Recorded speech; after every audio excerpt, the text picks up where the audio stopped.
सामूहिक नरसंहार, डकैती, बंदूक संस्कृति, बिहार में जातीय द्वेष, इसके सिवाय लालू जी की उपलब्धि क्या है?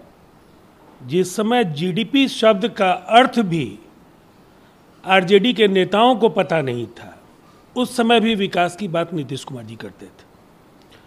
और बिहार के विकास को लेकर के जो हमारी चिंताएं हैं, हम बार बार बिहार को विशेष राज्य का दर्जा देने की मांग इसलिए करते हैं कि आज़ादी के बाद जो विकसित और पिछड़े राज्यों के बीच संसाधनों के असमान वितरण की वजह से जो एक बड़ी खाई पैदा हुई है, निसंदेह उसके लिए कांग्रेस या आरजेडी जैसी पार्टियां जिम्मेवार हैं, जिन्होंने कभी इसके लिए आवाज़ नहीं उठाई।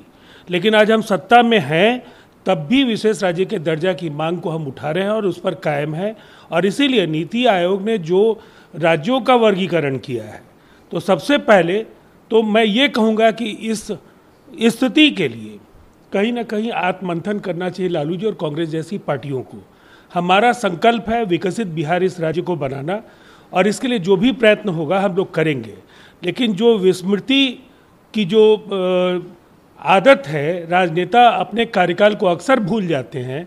लालू जी को मैं याद जरूर दिलाना चाहूँगा कि जिस राज्य का कुल बजटीय आकार 25,000 करोड़ रुपए का हो शासन के आखिरी वर्षों में, जिस समय जीडीपी का अर्थ केवल बस इतना था, केवल गोते लगाने वाला एक आंकड़ा, जिसको कोई प्रामाणिक तौर पर हिंदुस्तान में बिहार को जीडीपी के इंडेक्स पर कभी मापने के लिए तैयार नहीं था।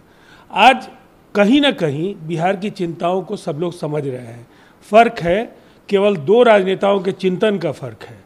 नीतीश कुमार जी विकासवाद के प्रतीक हैं, लालू यादव अंधेरे बिहार को बार बार दुनिया के सामने रखने के लिए जाने जाते हैं। आपने विशेष राज्य के दर्जे की बात की, क्या आप मानते हैं विशेष राज्य का दर्जा और बिहार को मिलता की स्थिति और अच्छी होती?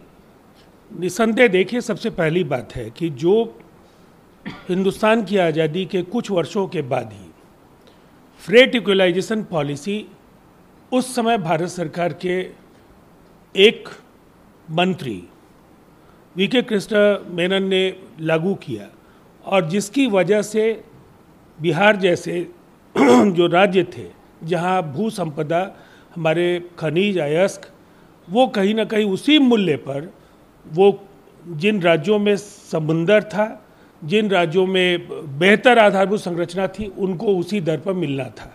और इसकी वजह से बिहार में उद्योग धंधे लगने की संभावनाएं खत्म हो गई, और अनुमानित 2 लाख करोड़ रुपए से ज़्यादा का नुकसान केवल उस एक फैसले से हुआ। और जब तक फ्रेट इक्वलाइजेशन पॉलिसी खत्म हुआ, तब तक बिहार में लालू जी आ गए थे, तो फिर बचा कुचा काम लालू जी ने बिहार में पूरा कर दिया। तो कहीं ना कहीं शेष रॉयल्टी के दरों के जो असमान निर्धारण को लेकर के भी बिहार का नुकसान हुआ।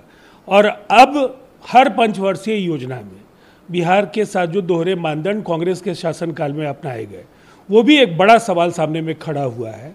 और इसीलिए हम ये मानते हैं कि ये एक ऐतिहासिक फासला है। इस फासले को कम करने की ईमानदार कोशिश नीतीश कुमार जी के कार्यकाल में हुई है। लेकिन ये बिहार का सवाल है, और बिहार के सभी राजनीतिक दलों को इसे हास्य परिहास का विषय बनाने के बजाय विशेष राज्य के दर्जा के सवाल पर एकजुट होना चाहिए। विशेष राज्य का दर्जा राजीव रंजन जी नहीं मिला, कौन दोषी है इसके लिए? कहीं कोई ना कोई तो कहीं दोषी होगा। देखिए, मैं ये मानता हूँ कि इसके लिए ज़्यादा यूपीए की सरकार दोषी है। कांग्रेस की तत्कालीन सरकारों ने बिहार को लेकर के जो दोहरे मानदंड बनाए, भारत का एक आंतरिक उपनिवेश बन करके बिहार रह गया था।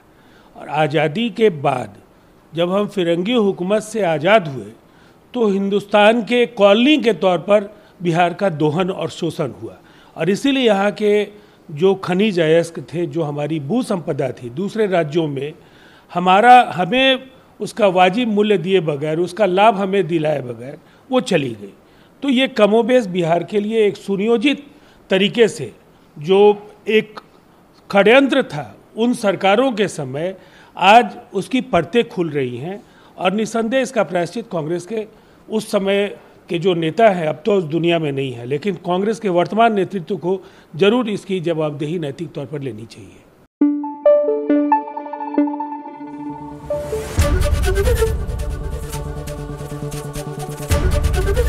एबीपी न्यूज आपको रखे आगे।